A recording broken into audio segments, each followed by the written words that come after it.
my guest, Dr. Peter Gøtzsche. He is the director of the Nordic Cochrane Center in Copenhagen and a professor of research design and analysis at the University of Copenhagen.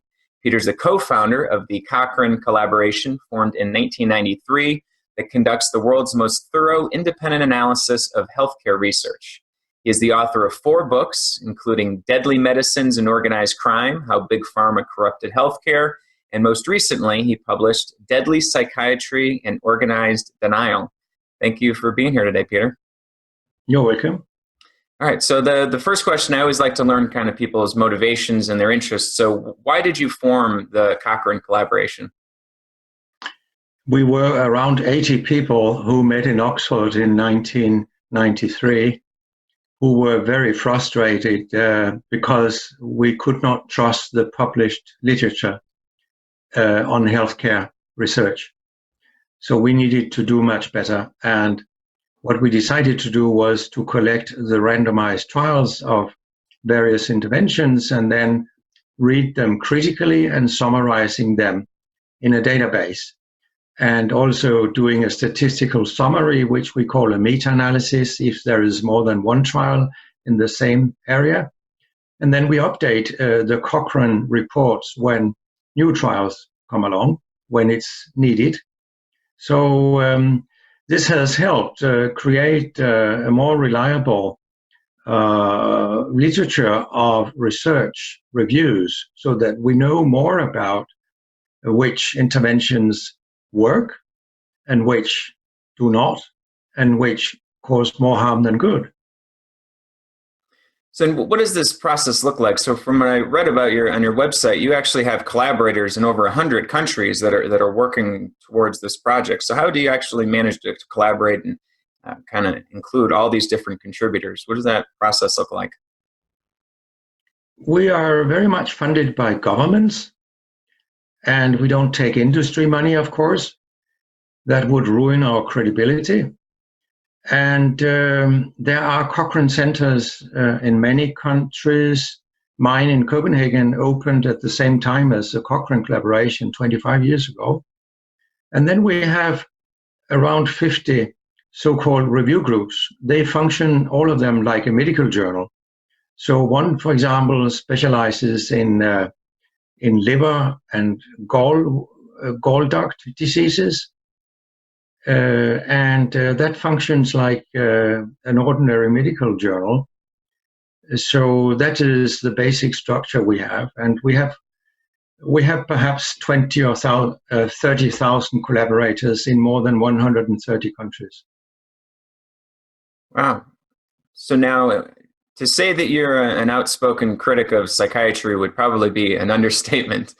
So tell me, how did you come to write your book, Deadly Psychiatry? I know it seemed like part of this journey started a little bit when you were writing Deadly Medicines and Organized Crime. So how did that book come to be? How did you end up doing that research? It started much earlier. 11 years ago, a person came to me and wanted to do a PhD comparing benzodiazepines with depression pills, to see if history repeats itself. And she found out that this is indeed the case. For example, if people stop suddenly taking depression pills, many will get abstinence symptoms.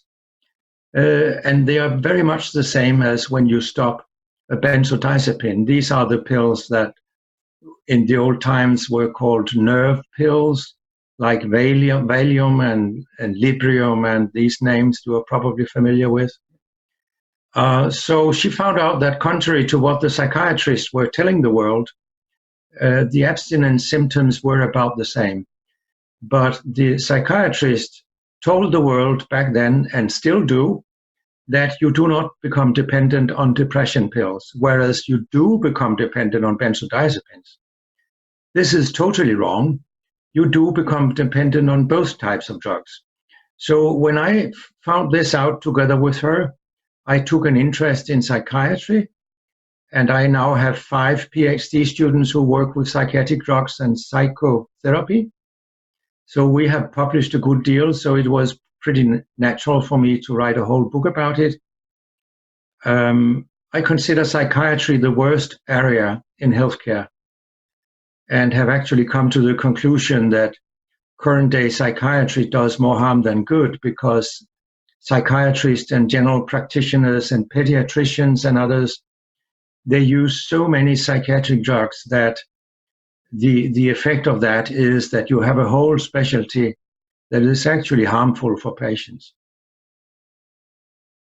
Now, you mentioned a minute ago something about the trials and the studies done on placebos. Did you mention that a second ago?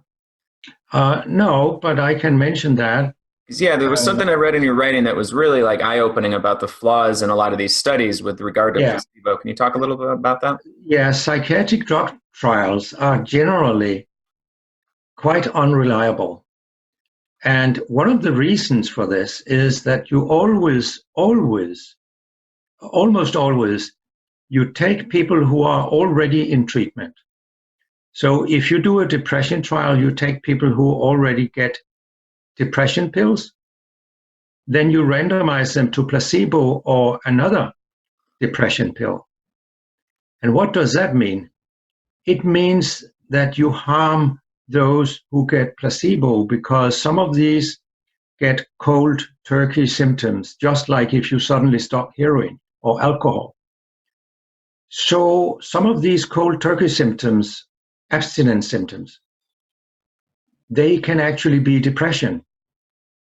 And then you conclude that, okay, we have a new depression pill, it seems to work, but we forget to tell the world about that we harmed those assigned to placebo by giving some of them an artificial depression, namely an abstinence depression. Do you see the point?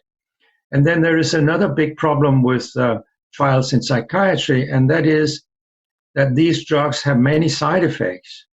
So even though they are called double-blind, they are not really double-blind. Many patients and psychiatrists have guessed whether they get an active drug or a placebo. And since the outcomes are highly subjective, like if you sleep better and feel better and so on, then when the trials are not adequately blinded, we know that the effect is being exaggerated. So there are many flaws in psychiatric drug trials, and even despite all these flaws, depression trials have not found an effect that is clinically relevant. The effect that is measured in these trials is clearly smaller than the smallest effect that is relevant for the patients. And I can illustrate that by an example from our research. We have found, which will be defended in a week's time in a PhD, that patients who get depression pills, they leave the trial before the trial is over to a larger extent than if they get placebo. This actually means that placebo is a better pill than a depression pill, because when a patient decides whether to stay in a trial or leave it, that patient weighs benefits and harms. You see my point? So that when people say goodbye to a greater extent when they get an active pill than a placebo, it actually means that the placebo is the better drug. So is there a way to do a study where you, because it seems like side effects are one way that you could, if you're in a double-blind study and you're experiencing side effects, then you can be pretty confident that you're on the active drug. Yes. So is there a way that they've incorporated side effects into the placebos to try to balance that out? So they do that, and is that effective? No, they did that a very long time ago, in the 60s. So it's about 50 years ago. Some trials were made where a substance called atropine was added to the placebo. And this substance can give you dry mouth, constipation, and blurred vision. just like depression pills can. So these trials were better blinded, and they didn't show an effect. So if you put something in the placebo that gives people side effects, you can no longer measure an effect. So what we see in these trials is a deception. These drugs don't really work, and they don't help people get back to a normal life. They don't help people come back to school, come back to work, save relationships, and so on. Quite the contrary, at least half of the patients who had no sexual problems before they were put on a depression pill, they will get sexual problems when they get the pill.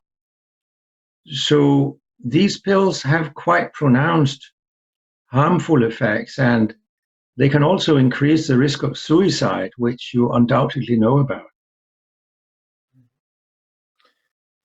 So let me ask this. In one of your books, you described pharmaceutical companies as being a mafia of sorts.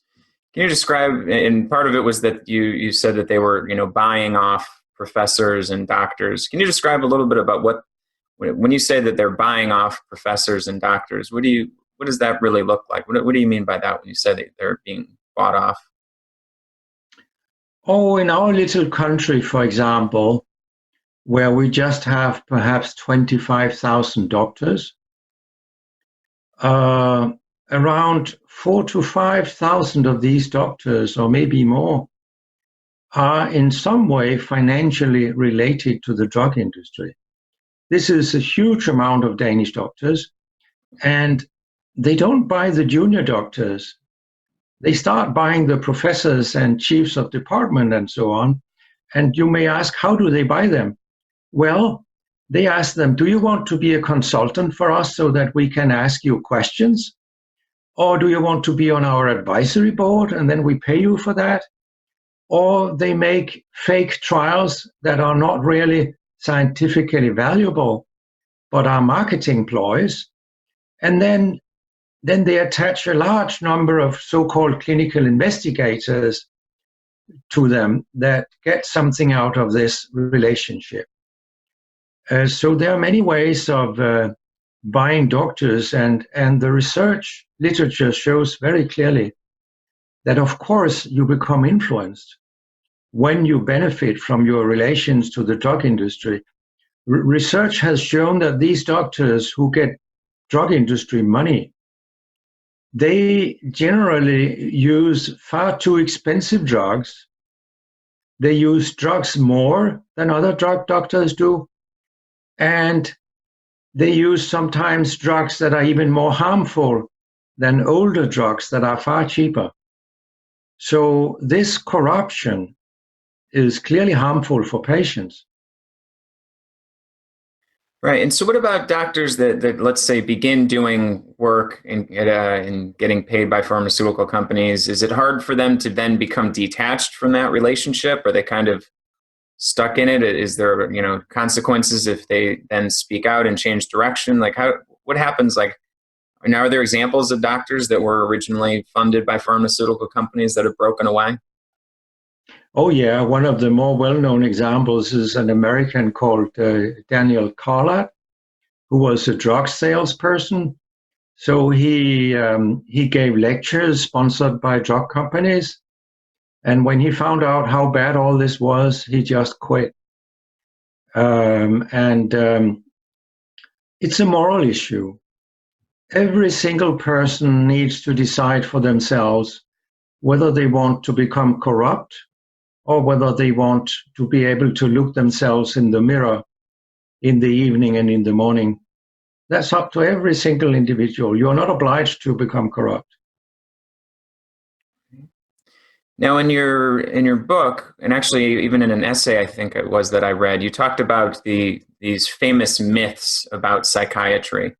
I think there was either 5 or 10, you called them the famous myths of psychiatry. Yeah. Can you talk about what these different myths are and how they came to be, and also why it is that these myths persist even after they've been debunked? Yeah, That was 4 years ago. I can't remember all of them now. No, it's, yeah, you don't have to remember all of them. I'm specifically I have found so many. I have found so many other myths in these last 4 years. But let's start with some of the biggest ones.